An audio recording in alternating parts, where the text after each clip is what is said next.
Today it's time to start pricking out these bedding plants. Blue bedders they're called, really good plants. You wouldn't believe that these tiny little things, once planted in your bed, become like this, and they're full of little blue flowers, really nice. But these ones, if you look close, you can see that they're starting to get the first true leaf, which is that one there. A little leaf sticking up. So now it's time that we move these on so they can grow a bit better before they get tangled, which is a good thing about these clear pots that we got really cheap and drilled holes in the bottom. You can see the root system through it. So I've just filled up this pack in advance and I'm getting it a little bit of water. What I need to do here is just to make some holes. What I'll do is I'll bring the camera closer so you can actually see what I'm doing better. So I'm just making these holes. I make them quite deep.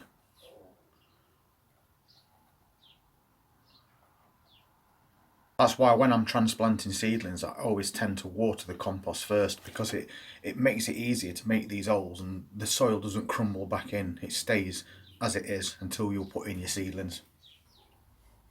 When we take these seedlings out, what we need to do is be very careful with them.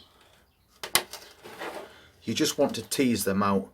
Try and find one that's more isolated and just dig in and lift up, because you want to make sure you get some roots along with this little plant, and just carefully take it out. And as you can see there, there's quite a lot of root on this little seedling already, and that's why we need to start taking them out at this size before they all start getting tangled together and makes your job a lot harder.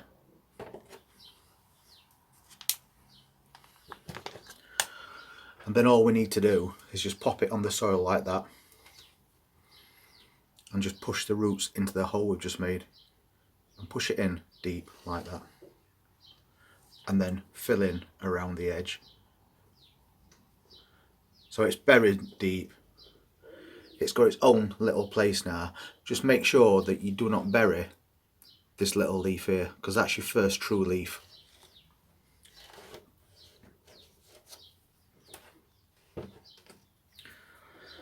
And then again we'll go back in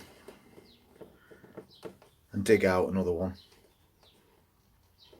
You need to be easing the roots as you're doing this and not really pulling on this top leaf. And you can see that one, it's got an even bigger root system on it. I think it's better to show this angle in particular, because you can see what I'm doing. So same thing again, make the hole a little bit bigger if it's got a wider root system, pop it on top and push it in. Make sure you get all the roots into this hole, and just give it a press down and fill in around, and that's another one done for you. And you basically just carry on doing this until you've got all the big ones that you want to take out.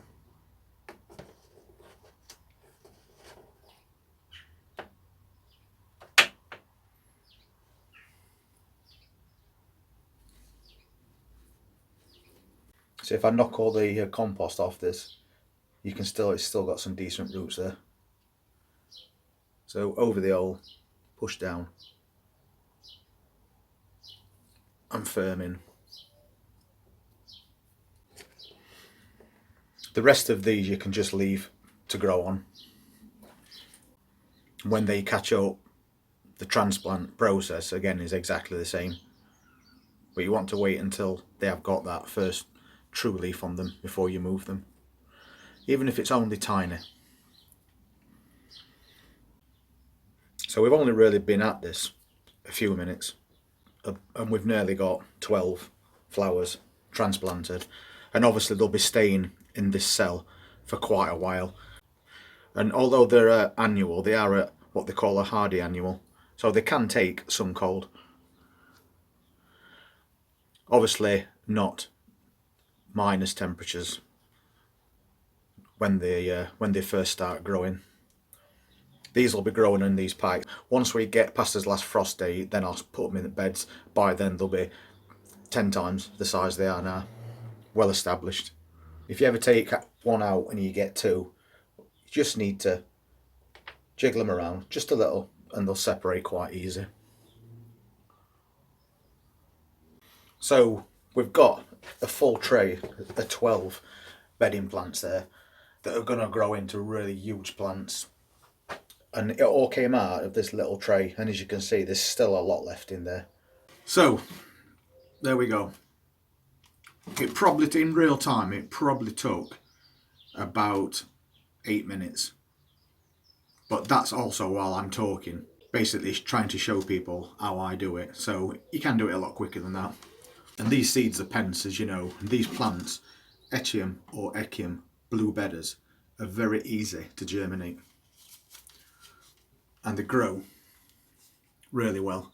So if you've never had these before and you want a nice big display of blue flowers in your beds or in your border, then grab hold of some of these. You can get them from Wilko's. I think they're 75p for a packet in Wilkinson's.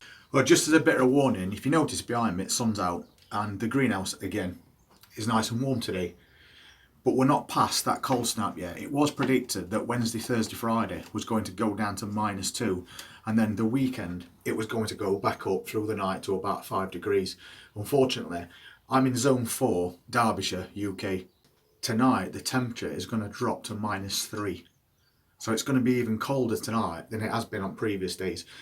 So you might want to just check the weather in your area, or if you are in the Derbyshire area, make sure you get your tender crops into shed or into house. As I've always said, anything like tomatoes, peppers, cucumbers, your French beans, you need to take them all in. They'll not stand a -3 drop. This is exactly what happened last year in April, except it dropped to -4 without any warning, and I lost 250 plants just overnight. So it's worth your while to every day check that weather, because it can just change like that. Anyway, I just wanted you to see these being transplanted and a bit closer up for people that might not be able to quite see what I'm doing.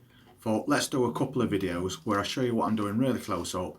If you've never done it before, you're going to find it really easy to follow those steps. And if you want to see any more videos of me doing potting on, pricking out, growing, etc., just hit that subscribe button and press the notifications bell. Every single time I put a video up, you'll be told about it straight away. Anyway, enjoy your weekend, look after those plants and keep your eye on that weather. You all take care.